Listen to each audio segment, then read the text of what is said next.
Mon avis sur Inside Use The Red Door. Bonjour TikTok et bienvenue pour cette nouvelle review de film d'horreur qui sera consacrée au film qui est sorti en juillet 2023, à savoir Inside Use The Red Door par Blumhouse Productions. Ce film s'inscrit donc comme le nouveau et probablement, je pense, le dernier de la saga Inside Use. Série de films d'horreur que j'apprécie beaucoup et qui est également considéré par beaucoup comme un chef-d'œuvre du cinéma d'horreur. En tout cas, les deux premiers Inside Use en particulier restent pour moi les meilleurs de la série. Alors là où habituellement dans mes TikTok reviews de films d'horreur, il y a une partie avec spoil et une partie sans spoil, là je suis désolé, mais pour ceux qui n'ont pas encore vu le film, je vais vous demander de partir du TikTok dès maintenant car il y a déjà une alerte spoil. En effet, étant donné que ce film est lié aux éléments d'anciens films, puisque l'histoire se suit, que ce sont les mêmes personnages, je vais être obligé de faire des parallèles entre les anciens films et ce nouveau film pour donner mon avis dessus. Donc, bien évidemment, si vous ne voulez pas être spoil et que vous comptez aller voir ce film, quittez le TikTok maintenant. Ce nouveau film Inside Use se place donc 9 ans après les événements dans lesquels Dalton et son père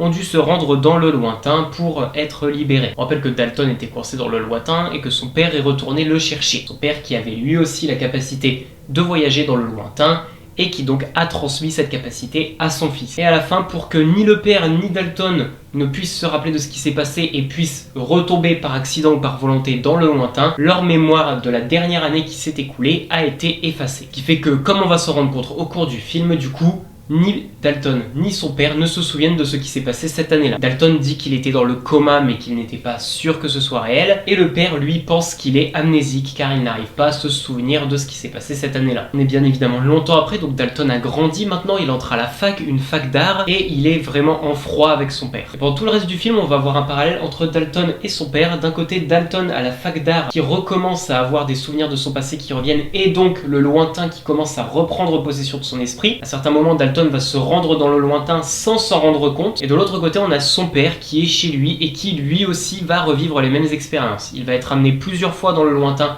sans qu'il s'en rende compte non plus, avec Dalton d'un côté qui va tout de suite comprendre qu'il y a quelque chose qui ne va pas et que c'est peut-être lié à quelque chose d'occulte et de paranormal, notamment aidé par une fille avec qui il est devenu ami en arrivant à la fac, et de l'autre côté son père qui lui va plutôt penser qu'il est en train de devenir fou, qu'il a peut-être un problème et qui va consulter des médecins pour savoir si ce qui lui arrive est normal. Au final, après quelques recherches et après avoir demandé à son ex-femme, puisque maintenant ils sont divorcés, elle finira par tout lui avouer que donc effectivement, il est bien capable de se rendre dans un autre monde, le lointain, qui permet d'entrer en contact avec les morts, puisque c'est le royaume des morts, mais aussi avec des démons, des esprits malveillants, et que effectivement, sa mémoire de l'année où il s'est passé cet incident avec Dalton avait été effacée pour qu'il ne puisse plus retourner dans le lointain de lui-même. Dalton, lui, de l'autre côté, c'est surtout à cause de sa fac d'art. En effet, plusieurs fois pendant des cours, les professeurs vont lui demander de plonger au fond de son esprit et de dessiner tout ce qui lui passe par la tête à ce moment précis. Et c'est en se plongeant dans son esprit qu'il va finir par ressombrer dans le lointain. On va d'ailleurs découvrir lors des expériences de Dalton que le lointain et les créatures du lointain peuvent également affecter les personnes physiques qui, elles, ne se trouvent pas dans le lointain avec Dalton. Chris, la fille avec qui Dalton est devenu ami, va d'ailleurs en être la témoin et va tout simplement subir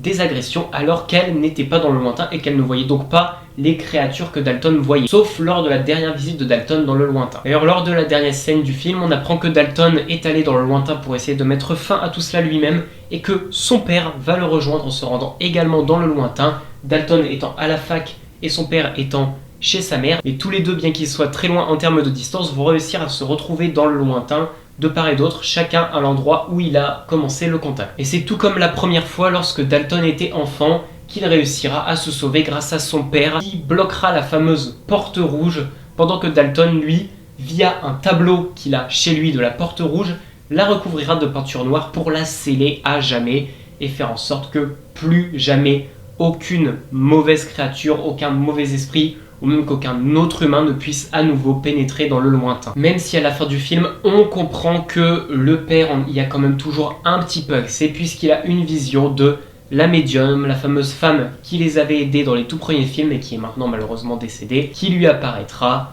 alors qu'elle est censée être décédée, bien évidemment. Voilà pour ce qui est du gros résumé du film. Pour être très honnête avec vous, j'ai beaucoup, mais vraiment beaucoup plus préféré les premiers Inside Use, notamment les deux premiers, comme je vous l'ai dit. Je ne sais pas si tout le monde sera du même avis que moi, d'ailleurs si vous avez vu le film, n'hésitez pas à me donner votre avis, mais j'ai trouvé que ce soit au niveau de l'ambiance, de l'horreur ou quoi que ce soit, l'ambiance était beaucoup moins pesante et le film m'a beaucoup moins fait peur que les précédents Inside Use. Alors oui, attention, je ne crache pas sur le fameux principe des jumpscares, hein. Les tout premiers Inside Use avaient des jumpscares, ce dernier Insidious a lui aussi des jumpscares. Mais les premiers Insidious avaient quelque chose au niveau de l'ambiance, ils arrivaient à te faire peur avec une ambiance et pas seulement avec des jumpscares. Certains moments qui m'avaient beaucoup marqué dans les premiers Insidious, notamment je pense à une scène précise où la mère est dans sa maison en train d'étendre le linge et qu'elle voit un enfant passer plusieurs fois dans les couloirs de sa maison à sa fenêtre sans jamais réussir à le voir parce qu'on se doute que cet enfant n'est pas un réel enfant et que c'est un esprit.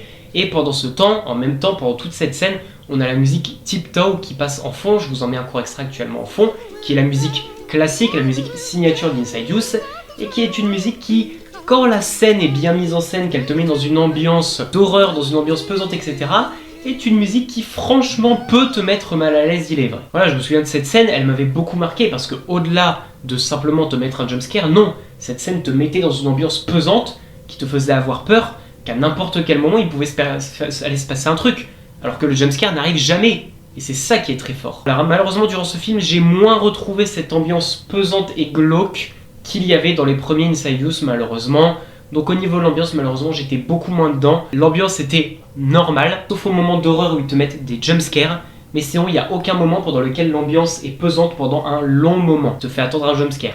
Là pour le coup, tous les jumpscares, on les voit venir à 10 km. Et ça aussi, c'est une petite reproche que j'ai à faire au film. Même quand on les voit arriver à 10 km, ils réussissent à les gâcher. Il y a 3 jumpscares en particulier auxquels je pense dans ce film qui avaient un potentiel énorme et qui n'ont pas été exploités malheureusement justement. Là où d'autres jumpscares étaient moins bien timés et donc moins intéressants. Et qui étaient visibles aussi à des kilomètres aussi. Le premier, c'est lorsqu'il est dans sa voiture, on voit une silhouette au loin de la voiture qui s'approche et qui marche vers la voiture, et quand il règle son rétroviseur et qu'il enlève sa main, elle a disparu. Ce serait attendu à ce qu'il regarde dans le rétroviseur et que la chose apparaisse derrière lui, sur la banquette arrière. Un premier screamer qui aurait pu être très intéressant, malgré que ce soit une mécanique très utilisée, oui, l'apparition dans le miroir. Et derrière, bien évidemment, quand il se retourne, il n'y a rien. On a aussi un moment où il joue à un jeu de mémoire, parce que je vous rappelle que le père pense qu'il est devenu fou, et du coup, il joue à un jeu de mémoire pour essayer de se rappeler les visages de ses proches, et il colle des feuilles sur les vitres de sa maison. Et à un moment, à chaque fois qu'il soulève une feuille, on voit une silhouette qui est loin de la maison, et qui, plus il soulève les feuilles, plus se rapproche. Ce sera attendu qu'à un moment, lorsqu'il soulève la feuille, on ait la tête en gros plan de cette chose qui apparaisse et qui fasse un gros jumpscare. Sauf que là, non. La chose apparaît de manière pas du tout subtil en explosant la baie vitrée. Donc on le rappelle normalement, dans le lointain, les créatures peuvent certes attaquer physiquement d'autres personnes, mais ne peuvent pas avoir de contrôle sur les objets matériels. Ce qui fait que du coup cette baie vitrée qui explose, ça n'a rien de subtil et ça ne respecte en plus pas du tout les règles qui sont normalement imposées dans le lointain. Un autre possible très bon jumpscare qui a malheureusement été gâché. Et le dernier, c'est lorsque Chris, l'ami de Dalton, s'amuse à brancher plusieurs guirlandes et les débrancher, ce qui fait qu'on a des flashs de couleurs.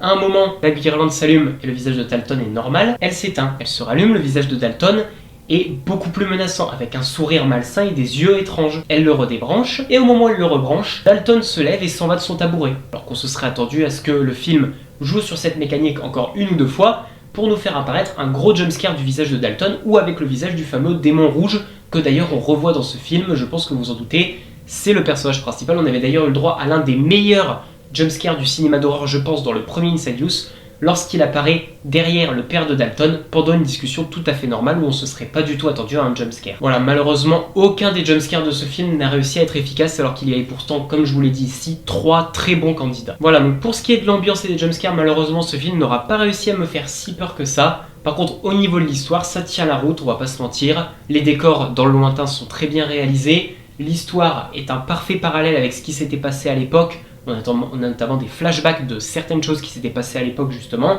Donc au niveau de l'histoire, c'est pas déconnant, c'est 9 ans après, ils avaient oublié leur histoire, mais ils s'en souviennent via des bribes de souvenirs qui commencent à remonter. Franchement, au niveau de l'histoire, j'ai rien à dire. Ce qui fait que je donnerai donc à ce film Insidious, et attention, ce n'est pas la note que je donne à la totalité de la série des films Insidious, mais bien seulement à ce film, je lui attribuerai la note de 12 sur 20. En effet, le film n'a pas réussi à m'avoir autant que les précédents Insidious, que ce soit au niveau de l'ambiance, etc.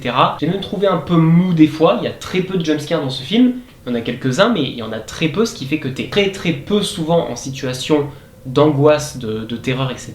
Et surtout, les quelques jumpscares qu'il y a sont malheureusement moins bien timés. Bref, voilà, c'était mon avis sur le dernier film Insidious. On se retrouve très bientôt pour une prochaine review de film. Normalement, si j'en crois l'agenda des films d'horreur qui sortent cette année, ce sera normalement La Nonne 2 qui sort en septembre. Dès que j'irai voir un nouveau film d'horreur, vous aurez une review.